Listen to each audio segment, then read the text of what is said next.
What's good, YouTube? It's your boy Damian Crier. I'm back in the building with another video. I hope you guys are having a wonderful, blessed, and amazing day today. If you have not subscribed to the Crier family, you already know what to do. Turn that bell on so you are subscribed to the channel. Also, guys, I will be back doing post notification shout outs right here on the Crier family. So if you want your chance to be shouted out in one of my videos on the Crier family, all you got to do is just drop a comment in the comment section down below, guys. So I told you in a recent video that I'm gonna be back doing reactions on the Crier family. I don't see a reason why to spread reactions on this channel, that channel. We're gonna all just keep it in the family right on one channel, because people are not gonna go from this channel to that channel trying to follow you around and see what you got going on. So I figure I might as well put it all on one channel. So one of the very first reactions I'm gonna be doing on the Crier family, man, you know, it's a little bit emotional for me, you know, at the time I did this video. And, you know, it meant a lot for me to do this particular video because I had to face one of my worst fears, guys. One of the first fears in my life I ever had to face was losing one of my own children and having to bury one of my own children. And then one of the most hardest things was the reality of going back to visit my child. So I did this video, I believe it was in 2021. Today I'm going to actually be reacting to the video and telling you guys how I feel about the video. I'm not going to start the video from the very beginning of the video, but I'm going to just kind of be like all over the place and stuff, and just kind of telling you guys like what went on with me at that time. And I may actually let majority of the video play. That way I don't have to keep stopping it and stuff like that, because some people really hate when you stop doing reactions. Some want to watch the video and then get your reaction afterwards. So without further ado, we're gonna get right into this reaction video. Or somebody start beating on the door. I'm like, who the hell beat on my door like that? So I went to the door. It was this lady. My son used to date this lady's granddaughter. I don't really want to say names because, you know, just out of respect for these people. So this lady and her granddaughter was knocking at the door, and I'm like, what's going on? I came to the door. She's like, hey, your son is missing. He went fishing at Lakeside, and his truck is out there, and his fishing boat is out there, but he's nowhere to be found. So me thinking like, well, maybe my son may be jumping in the car with another female or something. It might be, you know, kicking it with another woman or something, and just left his stuff there, you know. So I ended up calling his mom, and right as I called his mom, she was on her way out to Lakeside to search for him. And so I got in my truck and came out here too, and we walked around and we seen his truck and stuff. It was like, well, his fishing stuff is right there. Like, something's not right here. So we, you know, he had 2 cell phones, so we kept calling his phones, and he wouldn't answer none of them. I remember one of his phones kept going straight to the voicemail. I'm like, damn, he normally answered his phone. And so we ended up going back home. Well, actually, everybody had came out here, and we walked around, you know, knocking on doors, asking people questions.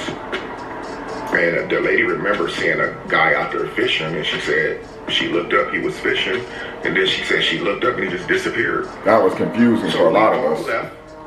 But we all left the park wondering, because we couldn't get into his truck because we didn't have his keys. So we figured, well, we'll wait and see. He'll call us tonight. He might be with one of his little girlfriends or something, side pieces or whatever. The call never came. So I remember going to work that morning. It was so hard to sleep that next day. I ended up going to work that morning. And when I got to work, but first I'm gonna get out and show you guys.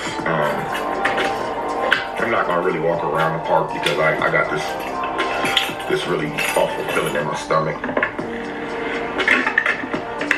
This is like the park where they found him at. The street's gonna be kind of loud, guys, because I'm right here by like a main street, so there's gonna be a lot of cars. So I'm gonna try to talk loud so you guys can hear me. It's a place that we used to go fishing at when he was a kid. When he was like 5 or 6 years old, I used to take him up there all the time. I remember. Well, let me just show you guys, and I'll get back in the truck and talk because it's loud. This is the pond right here. This is Lakeside Pond. There's actually 3 ponds. This is the second pond actually. There's a pond way over there. See what I'm saying about the noise, guys? My truck's right there. Cars are riding past. So this is the second pond. enter into the park area. I'm gonna zoom my camera in so I don't walk over there. But where I'm zooming the camera in, right here. That's the bridge. Do you guys see that little bridge right there? We used to fish over there when he was a kid. That bridge right there, oops. That bridge right there is where Deon was fishing at. And right as I turn my camera, you see the first tree, the second tree, the third tree is a skinny tree right there. That's where his fishing equipment was actually laying at. And his truck was parked over on one of those creeks over there. And so basically, when I went home, I couldn't really sleep that night. It was really hard. I'm gonna get back in my truck. It was raining. I want you guys to be able to hear me, hear every word, so y'all don't miss no details. It was really raining hard that night, guys. Like, it was thunderstorming, like a rain that I never had seen before. It was literally storming that hard that night. I had no idea the whole entire time. My son was right there. He was right there in the water the whole time. Oh man, it's crazy. Every time I think about this, I still can't even believe it. It just really hurts me bad to really even. 2024, and I still cannot believe it. I couldn't really sleep too well. Only thing I kept thinking of was like, Deontay, he still hasn't returned any of our calls. I remember calling his mom, his brother, everybody's like, have y'all heard from him yet? So it was hard to sleep that night. So that morning I ended up going to work. And I remember it was like about 7:15 a.m. in the morning. I called Deontay's girlfriend and she was crying hysterically. And she said that they finna call a dive team to come out here to this park. And I'm thinking, like, a dive team? No. What do you mean a dive team? You know? So 7:15 a.m. that morning, my son Damon and Bianca had lived right here in Fort Wayne. I called Damon, and he knows something was wrong because I would never call him that early. I said, I need you to go out to Lakeside Park right now. I said, your brother is missing. I said, Damon, your brother is missing. I would never wake you up this early. Please get up and go out there. Damon ended up getting a babysitter for DJ at the time. Yeah, he was the only one. Kyrie was just a little bitty baby. Yeah, DJ was a baby at the time. I was pregnant with Kyrie. It was this, one or the other. And I remember Damon called me and said his exact words. Damon's exact words. I was at work. He said, Dad, you better get out here. Never forget those words, man. He said, Dad, you better get out here right now. And when I pulled up, I mean, I left work. I didn't even clock out. That morning, while I was driving out here, I heard on the radio that they had just pulled a body out of the water in the lakeside area. And when I heard it, I pulled over to the side of the road. I remember I was crying my eyes out. I was crying my eyes out. They just pulled a body out of the water in the lakeside area. Which is crazy. But it wasn't my son. They said that the description of the body they pulled out was a Mexican male, older Mexican male. I'm gonna stop right there for a second, guys. So basically, on that date when I had Damon had called me back, and I was at work at the steel mill, and he was like, Dad, you better get out here. Now, mind you guys, as I was driving out there, I left work without clocking out. I just walked out the building. I didn't notify supervisors or nothing. I just walked out the door. And as I was driving out to those ponds that day, I was on the radio, and on the radio it said they had just pulled a body out the water in the same exact area where they found my son. So I'm already thinking the worst. Like, what's the chances of them pulling the body out the water where my son went missing at? And so I was already frantic at that time. And I had to literally pull over because I was in like disbelief. I didn't like, it was just, wow, it was just crazy, man. and my heart kind of just like, oh man, oh my God. Well, I know that's not my son's description, but it's so close. Lakeside Pond area. This is the Lakeside Pond area. On the other side of this bridge, there's a small pond, and on the other side of that pond is a river. That's where they pulled the first body out. Yeah, it's a river. So as I continue to start back driving out here, I got right to this very spot that I'm sitting in right now, guys. I was parked in this very spot that I'm sitting in right now. And when I pulled up, I seen fire engines. I seen 2 dive team boats out there in the water.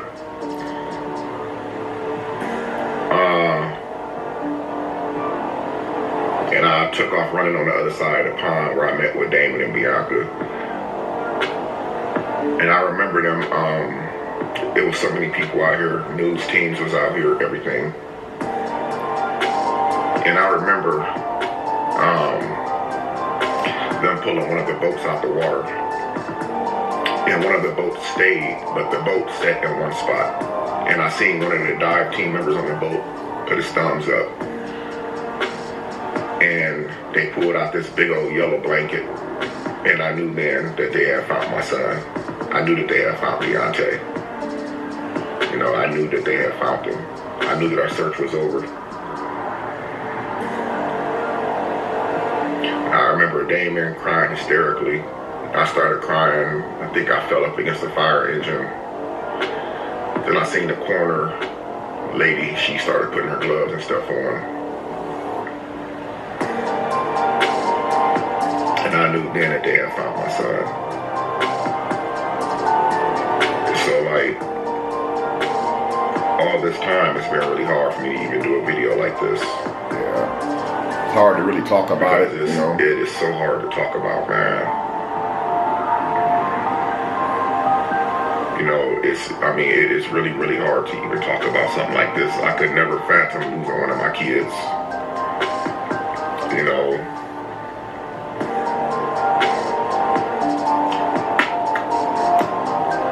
no parent should have to experience that right there. I'm at the cemetery now, so because of the COVID, they're not letting anybody inside. You have to call a number to actually have somebody come out. So I just gave this guy my son's name. They're going to give me a map to help assist me. I know where my son's location is at. He's at the Praying Hands. But this is my first time here since his funeral.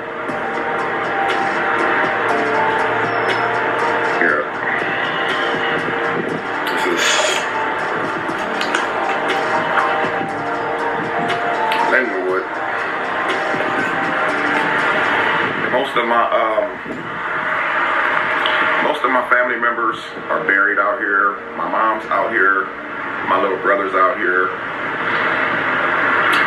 My little brother was killed just not far from this location in 1995. Literally like Dwayne Pryor. 3 blocks away from the location. Most of my aunties and uncles are buried right here. And I'm quite sure one day I'm going to be visiting this area for my final resting place as well. But yeah, so I'm just waiting on him to come out now and show me around, take where I need to go. So I know this part right here is not going to be easy for me at all. This is not going to be easy. But I said I was going to film it and I was going to record it. And so that's exactly what I'm going to do. I've actually been out to the cemetery multiple times. It's just that, like, I've come back on my Mother's Day. I've come back on birthdays and stuff like that, certain people's birthdays, just to say a prayer, clean off their gravesite. But I've never really I've never really came out here to visit one of my own kids. So this is definitely going to be different to come here to visit one of my own kids. I've never had to do anything like this in my life. And I'm really hoping that I never have to do anything like this again. My kids should be burying me. I should not be burying my kids. That's how I really feel too, honestly. But, you know, I just wish that day that Deontay wouldn't have went out. I wish that he would have stayed home. It was raining that day. Deontay shouldn't even have been out there on the water that day. But that was his passion for fishing. He died doing what he loved to do. And, you know, for me, I actually blame myself. You know, people say that I shouldn't, but I actually blame myself for my son's passing because he loved to do what I love to do. I taught him what I love to do. I don't really play basketball like that. I didn't really play it growing up like that. I didn't really play football growing up like that. My passion, my sports, my hobby was fishing. And he just wanted to just be like his dad, you know. He loved the water. He loved the water sports. You know, he had his run-ins with the law just like I did at a young age. And when he got out, when he came home, he started really taking life more serious, you know. Yeah, he did. But here comes the guy, so I'm gonna see you guys in a minute. This is crazy, man. I'm actually following the guy, Scott. He's taking me to my son's location. And my son, he really loved to do what I like to do. Like, we did so much stuff, man, identically. Like, he always, even as 30 years old, like... This is crazy. This is crazy. He did everything I did, pretty much. Believe that I'm even haven't even, you know, live to even witness this moment right here. I've been in Houston for almost 2 years. I've been in Houston for almost 2 years now. And 5 now. I've been in Fort Wayne probably 5 years now. 9 times since I lived out there. And every time I came to Fort Wayne, I said I was going to come out here, and I never did. I never came. Because every time I got close to the gates, I turned around. I turned around and went back the other way. I just couldn't do it. So today, I'm actually going to face one of my worst fears. I don't have my seatbelt on, that's the noise. I'm going to face one of my worst fears, guys. I'm actually going to do this. There's no turning back now. Just the thought of me, I don't know. I can't even put the right words with it. Praying hands. That's what I said, praying hands.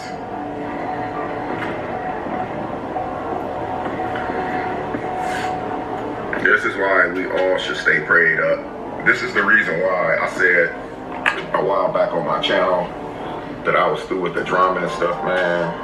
I was through with all of the, you know, just hurting people, saying stuff to hurt people. Even if people say stuff about me. Even if people say stuff to dog me out. And they videos talk about me in a bad way. Try to come for my character. Talk about my position as a good dad or a bad dad. It's like, I don't really care. I witnessed it. It's gonna take a whole lot to really push my buttons and bring me back out. Yep. Because life is too short, man. This is an example. This guy's pulling over, so I'm gonna cut this for a minute.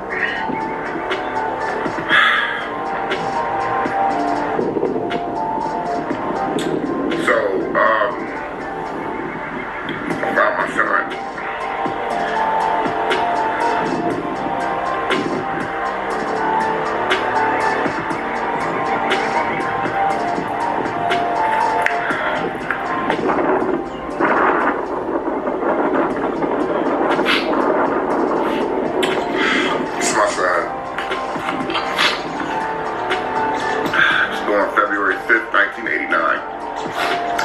Passed away May 25th, 2017.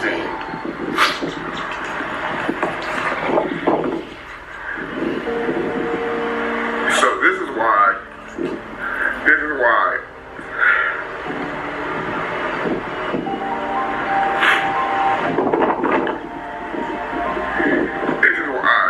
I say don't take life for granted. Because you never know when it's going to be your time. You never know.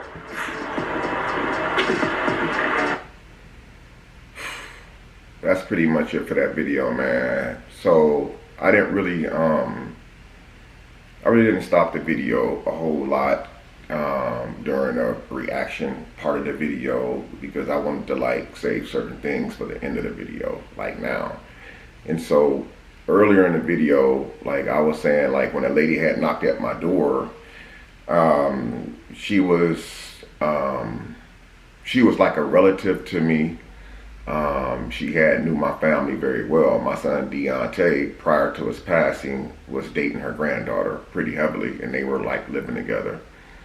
And so, like, when it happened, I didn't take it serious. You know, I knew in my heart that as hard as it was raining that day out there, my son was not out there fishing. But I do remember the day before, my son, he had called me. I was at work and said, "Dad, can I use your boat?" And I was like, "Well, you got to have something to pull it with." He said he had just got like a new SUV that had a tow hitch on the back of it. And so I was like, "Yeah." So when I got home, my boat was still in the driveway. It was still fully covered up. So I didn't think anything of it. And so, like, the first time that the lady came, well, the time that she came to my house and knocked on the door, she said, "Hey, Dion is missing. He won't answer his phone." I immediately started calling both of his phones because he had two cell phones on him at the time. And I know it was unusual for him not to answer, especially for me. I don't care who he around. He's going to answer the phone for his dad. My kids are like that, bro. Believe it or not, that's how my children are. They could be doing anything, but if I call, they're going to answer the phone. Like, no matter what, they're going to answer the phone. And so when I went out to Lakeside Park, I had met his, well, I was headed out there and I called his mom. And his mom said, "Damien, you might as well turn around and go back home. He's probably with one of his girls." And I'm like, "But why would he leave his fishing equipment right there on the ground and everything? That doesn't make any sense." Instead of just putting it back in his truck, which his truck was parked behind him across the street. And we talked to the lady, a neighbor. She said that she seen him out there fishing 1 minute, and the next minute, he just disappeared. And so that's why I said, like, since I lived, like, not, you know, like, me getting divorced was one of the reasons why I moved out on my own. But me moving out to Texas was because, like, I used to ride past my son's house all the time, man, just to see his car sitting there and stuff, knowing that he was gone, and I just couldn't do it anymore. And it was always so hard for me to go to the cemetery. Like I said earlier in this particular video that was done in 2021, I used to, like, at the time in 21, I had been in Texas for 2 years. I've been here for 5 years now. And I had been to Indiana maybe 9 to 10 times during the time I was here for 2 years. And I used to always pull up to that gate at the cemetery. But I would never, ever go in. And a part of my son's passing, had made me actually change myself a little bit. Like I said, I used to have videos made about me, people talking crazy. I used to respond. It was a lot of people used to talk crazy. And I used to respond and put comments up in community posts. And, like, even though I still continue to do it off and on in the past, I started moving different after that because I realized I didn't want to live like this. I realized just how short life is. I realized that when you hurt people, man, you can apologize, but you can never take that pain back. And you want to do right while you're here. You don't want to keep doing messy stuff, man. It's going to, you know, have you out here looking bad. Because once you leave, man, the only thing that's left of you is your memories. And one thing for sure, two things for certain, people in real life, they only remember the last thing that you did to them, bro. You can do 1,000 million things the right way.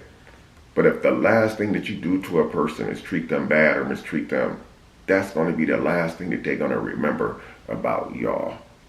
You know, so, you know, I said earlier in this video that my kids, I shouldn't be burying my kids.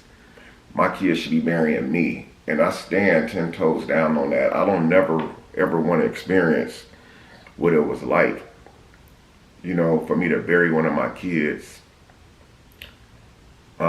Trying to, just so much, trying to see how much a casket costs, how much a hole costs to bury you in, and making all the arrangements. I don't ever want to experience that again, man. I don't.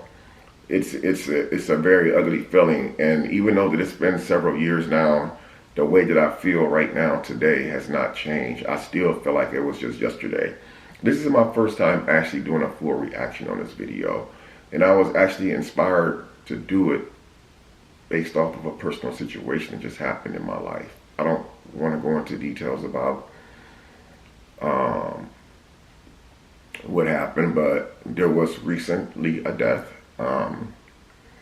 And it's you know,